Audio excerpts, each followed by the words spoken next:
तो हेलो दोस्तों, स्वागत है आप लोगों का हमारे इलेक्ट्रिकल स्विच गिरवर्ट चैनल में। फ्रेंड्स, मेरा नाम Mohammad Irfan Ansari and I am electrical maintenance engineer. आज हम जिस टॉपिक पे डिस्कस करने वाले हैं वो एक बहुत ही इंपॉर्टेंट टॉपिक्स है, इलेक्ट्रिसिटी बिल। जैसा कि आप लोग थंबनेल में भी देखा होगा, इलेक्ट्रिसिटी बिल। क्या होता है फ्रेंड, बहुत सारे केस में इलेक्ट्रिसिटी बिल्स पढ़ना किसी को नहीं आता। अगर हम बात करें गाँव के लोगों की, या हम बात करें शहर के लोगों की, या हम बात करें प्लांट्स में जो इंजीनियर है, इलेक्ट्रीशियंस है, तो इलेक्ट्रिसिटी बिल्स को हम रीड कैसे करते हैं, उसको हम देखना, हमें इलेक्ट्रिसिटी बिल देखना कैसे है, ये एक कॉमन प्रॉब्लम्स है हम सबके लिए, या ऑल ओवर इंडिया में सभी लोगों का एक इशूज है कि हम इलेक्ट्रिसिटी बिल देख नहीं पाते हैं। हमें पता नहीं चलता कि हमारी इलेक्ट्रिसिटी बिल ज़्यादा आई है, हमारी इलेक्ट्रिसिटी बिल कम आई है। तो आज हम इसी टॉपिक पे हम डिस्कस करेंगे। तो इलेक्ट्रिसिटी बिल्स को हम दो टाइप्स में हम डिवाइड करेंगे। पहला domestic and second is industrial. पहले हम डोमेस्टिक की बात करेंगे, जो कि हमारे गांव के भाई लोग हैं, उनको इलेक्ट्रिसिटी बिल कैसे देखनी है। जो हमारे घरों में लोग रहते हैं उनको इलेक्ट्रिसिटी बिल देखना नहीं आता, तो क्या करना चाहिए। तो इलेक्ट्रिसिटी बिल देखने के लिए हमें क्या क्या पैरामीटर्स की सबसे ज़्यादा ज़रूरत, हमें जानना क्या चाहिए। सबसे पहले ये कि हमारे घर में एक मीटर्स लगा होगा। मीटर्स में आता है कोई बंदा एक मंथ के एंड पे, और वो आपको एक मशीन लाते होंगे, मशीन से मीटर नंबर डालकर वो इलेक्ट्रिसिटी बिल आपके निकाल देते हैं, और वो इलेक्ट्रिसिटी बिल आपको दे देते हैं, और आप वो इलेक्ट्रिसिटी बिल पे कर देते हैं। लेकिन क्या वो इलेक्ट्रिसिटी बिल सही है जो इलेक्ट्रिसिटी बिल उसने दिया, या जो हमारी यूनिट्स आई है उसके अंदर क्या वो यूनिट ठीक है। इसको हम कैसे पता करें कि जो हमारी यूनिट्स आई है बिल के अंदर वो सही है या नहीं सही है। तो ज़्यादा टाइम ना लेते हुए दोस्तों, उसको हमें अगर चेक करना तो उसके लिए हम क्या करेंगे। सबसे पहले हमें कैलकुलेशंस करना चाहिए। कैलकुलेशन कैसे करेंगे, मैंने एक सीट भी बनाई है फ्रेंड्स, उस सीट के रेफरेंस में हम बात करेंगे, और इसको मैं डिस्प्ले भी करूंगा स्क्रीन पे, आप देख भी सकते हैं कि इस सीट में क्या है। कि एक सीट बनाई है, मान लेते हैं कि हमारे घर में टोटल 5 इक्विपमेंट्स लगे हुए हैं। 5 क्या, बहुत सारे इक्विपमेंट्स लगे होते हैं। जैसे कि सीलिंग फैन लगी होती है, मैंने मान लिया सीलिंग फैंस हमारे घर में 2 लगी हुई है। एक सीलिंग फैन 60 वाट का है फ्रेंड्स। सीलिंग फैन का मतलब जो हमारी पंखा लगी होती है घर के ऊपर, वो 60 वाट की हमारी 2 पंखे लगे हुए हैं। दूसरा फ्रेंड्स, एलईडी लाइट लगी हुई है 10 वाट की, 10 लगी हुई है, 7 वाट की एलईडी लाइट लगी हुई है। तीसरा फ्रेंड, फ्रीज, एक फ्रीज है हमारे घर में, जो कि है वो 300 वाट की फ्रेंड्स। 300 वाट की फ्रीज है हमारी। हमारे घर में प्रेस होता है फ्रेंड्स, आयरन। आयरन है 2.5 किलो वाट्स की, या 2500 वाट्स की, या मिक्सर है हमारे घर में 1250 वाट की। तो सबसे पहले हमें क्या करना है, इलेक्ट्रिसिटी बिल हमारी सही आ रही है, जो यूनिट्स आ रही है वो नहीं आ रही है, उसको चेक करने के लिए सबसे पहले हमें अपने घर की बिल यूनिट्स को हमें कैलकुलेट करना पड़ेगा कि हमारे घर में कितनी यूनिट्स हम कंजप्शंस करते हैं। अप्रॉक्स हमें पता चल जाएगा। कैसे पता चलेगा, हम एक लिस्ट बनाएंगे घर की कि हमारे घर में लाइटें कितनी हैं, हमारे घर में फैन कितनी है, हमारे घर में फ्रिज एक है, हमारे घर में मिक्सर एक है, हम वॉशिंग मशीन है कि नहीं है, हमारे घर में आयरन है कि नहीं है। तो ऐसे हम छोटी छोटी चीज़ों की एक लिस्ट बनाएंगे। करीब 10-12 इक्विपमेंट्स होंगे, उसकी एक लिस्ट बन जाएगी। अब उस लिस्ट के आगे हम लिखेंगे कितने कितने हमारे वाट की है। मान लेते हैं सीलिंग फैन हमने लिखा, सीलिंग फैन हमारी 7 वाट की है फ्रेंड, सॉरी 60 वाट की है। फिर हमने एलईडी लाइट लिखा 10, एलईडी लाइट हमारी हो गई 7 वाट की, 9 वाट की। अलग अलग टाइप की एलईडी लाइट्स आती हैं, तो सब जगहों पे अलग अलग एलईडी लाइट लगी होती है। ऐसे ही फ्रीज है, फ्रीज हम पकड़ लेते हैं कि 300 वाट्स की है। हमारी जो प्रेस है, आयरन है फ्रेंड्स, वो हम 2500 वाट की पकड़ लेते हैं। ऐसे ही हम मिक्सर हम 1250 वाट्स की है हमारी। तो ऐसे ही हम एक पूरी लिस्ट बनाएंगे, और उस लिस्ट में हम वाट लिखेंगे उसके सामने कि कितने वाट्स की हमारी ये इक्विपमेंट्स है। सेकेंड, उसी के आगे एक और हम कॉलम बनाएंगे, उसमें हम लिखेंगे किलोवाट, क्योंकि वाट को हमें किलोवाट्स में कन्वर्ट करना होगा। तो वाट्स को किलोवाट्स में कन्वर्ट करने के लिए क्या करना होगा, 1000 से हम डिवाइड कर देंगे, तो ये हो जाएगा हमारी किलोवाट। किलोवाट में कन्वर्ट हो गई। अब इसको हम एक फिर से कॉलम बनाएंगे, हम पूरे दिन में हम कितने समय के लिए यूज करते हैं, हम कितना टाइम यूज करते हैं इसको। जैसे कि हम सीलिंग फैन है, गर्मियों के दिन में आई थिंक 18 घंटे यूज हो जाता होगा, 14 घंटे यूज हो जाता होगा। ठंडियों में तो बिल्कुल 1 घंटा या यूज ही नहीं होता, ना के बराबर। अभी ठंडियों में हमारा कोई सीलिंग फैन नहीं यूज हो रहा है। तो ऐसे ही हम उसका टाइमिंग लिखेंगे सारी चीज़ों का, जितने हमने इक्विपमेंट्स लिखे, हम सारे इक्विपमेंट्स का एक टाइमिंग लिखेंगे कि कितने कितने मिनट्स हम ये पूरे 24 घंटे के अंदर चलाते हैं। मान लेते हैं हम सीलिंग फैन 10 घंटा हमारा चला गर्मियों में, हमारी जो है एलईडी लाइट हम चलाते हैं फ्रेंड 12 घंटे, हमने फ्रिज चलाई 24, फ्रिज तो 24 घंटे चलने वाली है। आयरन हमने 1 घंटे के लिए पूरा प्रेस कर लिया, 1 हफ्ते का आयरन, या हम डेली चलाते हैं 1 घंटा, या हमने मिक्सर 5 मिनट के लिए, 10 मिनट के लिए चलाई। तो ऐसे हम सारे लिखेंगे कितने मिनट्स के लिए, कितने घंटे के लिए चले, 24 घंटे में ये इक्विपमेंट्स, ये मशीन, ये हमारी कितने टाइम्स के लिए चलती है फ्रेंड्स, वो हमने लिख लिया।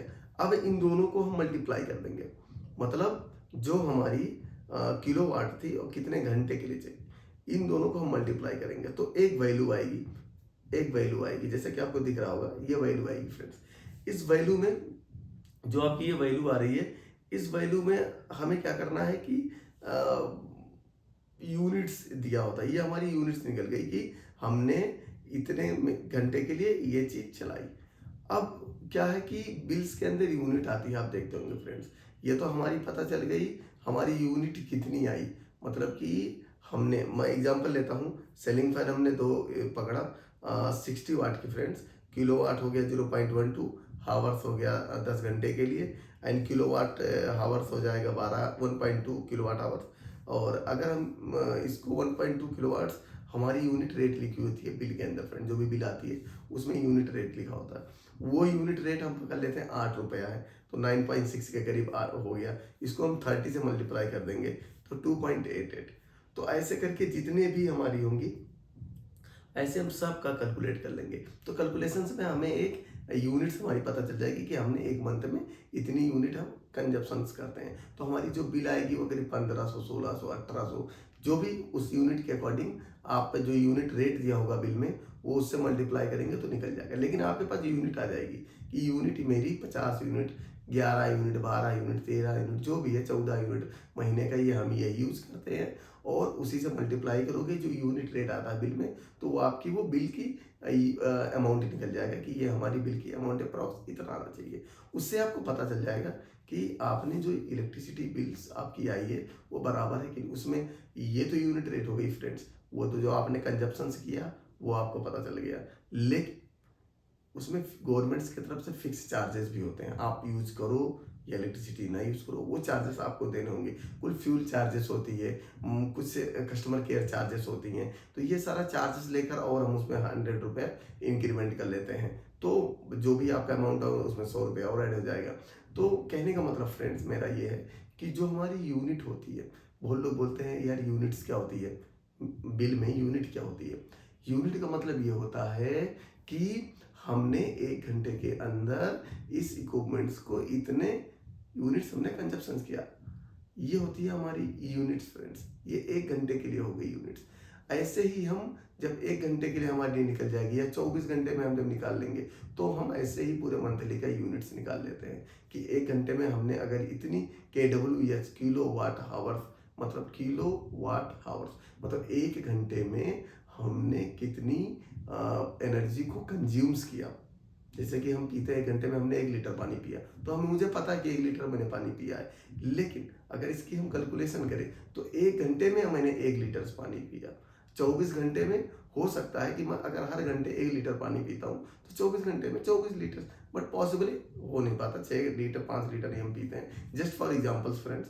तो ऐसे ही यूनिट्स होती है कि हमने 1 घंटे में कितनी यूनिट्स हमने कंज्यूम की, मतलब कितना पावर हमने यूज किया अपने घर में, वो होती है यूनिट, उसको हम बोलते हैं। अब जो भी आपने एक इक्विपमेंट्स की लिस्ट बनाई है, उस लिस्ट में ऐसे मल्टीप्लाई करोगे जैसे मैंने बताया फ्रेंड्स, उससे आपकी घर की एक मंथ की यूनिट पता चल जाएगी। यूनिट यहाँ से आपको पता चल गई, यूनिट रेट आपको बिल से पता चल जाएगी, आप दोनों को मल्टीप्लाई करोगे, उसमें 100-150 रुपीज़ और ऐड कर दीजिए, अच्छा फिक्स चार्जेस, फ्यूल चार्जेस ये सब लेकर 100 रुपये से अप्रॉक्स फ्रेंड्स, 100 रुपये अभी मैं ज़्यादा बोल रहा हूँ, अप्रॉक्स उतने आएगा, तो करीब आपके अमाउंट, टोटल बिल का अमाउंट पता चल जाएगा। तो अगर हमें बिल अब देखना हो तो वो ईजी होता है, हम बिल देखेंगे, बिल के अंदर रीडिंग्स होती है फ्रेंड्स, सबसे पहले हम देखेंगे रीडिंग्स कब की है, प्रीवियस रीडिंग मतलब हमारे पिछले मंथ की रीडिंग, प्रेजेंट रीडिंग का मतलब अभी की जी रीडिंग जो अभी बंदा आया था लेने के लिए, तो वो देख लेना कितने दिन पे उसने लिया, 1 महीने के लिया, 28 दिन का लिया, 26 दिन का लिया, या 1 महीने से ज़्यादा उसने रीडिंग ले ली है, वो आप देख लेना उसके अंदर कितने दिन का उसने लिया है। यूनिट रेट नीचे लिखा होता है, कितना यूनिट रेट इस बार गया है। हर बार मान लेते हैं 8 रुपये आता था, इस बार 10 रुपये आया, 15 रुपया तो नहीं कर दिया उसने, 8 रुपये की जगह 10 रुपया तो नहीं आ गया बिल में। तो अगर ऐसा कुछ होता है तो आपको पता होना चाहिए कि हाँ मेरा यूनिट रेट ज़्यादा आया है। फिर उसको आप कंप्लेन कर सकते हो जाकर कि यूनिट रेट हमारा ये आता था, क्या हुआ, आप पूछ सकते हो कस्टमर केयर पे लगाकर। सेकंड, आपका यूनिट्स आती है, हमने महीने में 14 यूनिट यूज़ की, 15 यूनिट यूज़ की, 2000 यूनिट यूज़ किया, 3000 यूनिट्स यूज़ किया फ्रेंड्स, कितना यूनिट्स हमने यूज़ किया उसमें दिखाएगा। उसी यूनिट्स जो आती है फ्रेंड्स, उसको मल्टीप्लाई हम कर देते हैं यूनिट रेट से, जो भी 8 रुपया, 7 रुपया, 9 रुपया जो भी चल रहा होगा उससे मल्टीप्लाई कर देंगे, तो हमारी बिल की अमाउंट निकल जाती है। यही देखना फ्रेंड्स, अगर आपको इसमें कुछ भी प्रॉब्लम हो, कभी भी कुछ इश्यूज आते हैं, किसी तरीके से आते हैं, तो आप इस तरीके से आराम से बिल को देख सकते हैं, और आप जाकर वहाँ बोल भी सकते हैं सभी स्टेशन पे कि सर जो हमारी बिल आई है वो बिल नहीं सही है, आप उनको कंप्लेन करिए कि सर हमारी बिल करेक्शन कर दीजिए, और उनको देना पड़ेगा। सेकंड है फ्रेंड्स, ये मैंने डोमेस्टिक्स वालों के लिए बताया। ऐसे ही इंडस्ट्रियल्स वालों के लिए प्लांट्स बिल, लेकिन उसका मैं एक सेपरेट वीडियो बनाऊंगा कि इंडस्ट्रीज में जो इंजीनियर्स होते हैं, जो इलेक्ट्रीशियंस होते हैं, उनको अगर इलेक्ट्रिसिटी बिल्स देखनी हो तो कैसे देखें। तो फ्रेंड जस्ट ये वीडियो मेरी डोमेस्टिक्स के लिए था, डोमेस्टिक इलेक्ट्रिसिटी बिल को कैसे देखें। हमारे घर में लोग रहते हैं, भाई भाई बहन रहते हैं, उनको पता नहीं रहता कि बिल जो हमारी आई है बहुत प्रॉब्लम रहती है कि बिल ज़्यादा आ गया इस बार, हर बार कम आया। तो अब आप देख सकते हैं इस तरीके से, जैसे मैंने बताया, आप एक लिस्ट बनाइए। लिस्ट बनाने के बाद उसमें आप सारे वाट्स को लिखिए कि हमारा इतना इतना ये इक्विपमेंट्स इतने वाट्स की लेती है, और उसका रेट लिखिए। वहाँ से आपको एक यूनिट रेट मिल जाएगी, यूनिट मिल जाएगा, यूनिट रेट मिल जाएगा, आपको अप्रॉक्स एक आइडिया आ जाएगा कि इतना हमारा इलेक्ट्रिसिटी बिल आना चाहिए। बाकी आपके कंजप्शंस के ऊपर है, आप मंथली वो वेरी भी कर सकता है फ्रेंड्स। मान लीजिए कि गर्मी में एसी चलेगी, ठंडी में गीजर चलेगा, तो इस तरीके से वो वेरी भी करेगा आपका इलेक्ट्रिसिटी बिल, बट आपको अप्रॉक्स एक आइडिया आ जाएगा कि बिल इस तरीके से आता है। तो अगर फ्रेंड्स आपको ये वीडियो अच्छी लगी, सब कुछ, अगर आपको ये वीडियो समझ में आ गई, वीडियो अच्छी लगी, तो फ्रेंड्स आप अपने दोस्तों को ये शेयर करें, अपने फ्रेंड्स को शेयर करें, एंड इस वीडियो को लाइक करें, कमेंट करें। Thank you friends.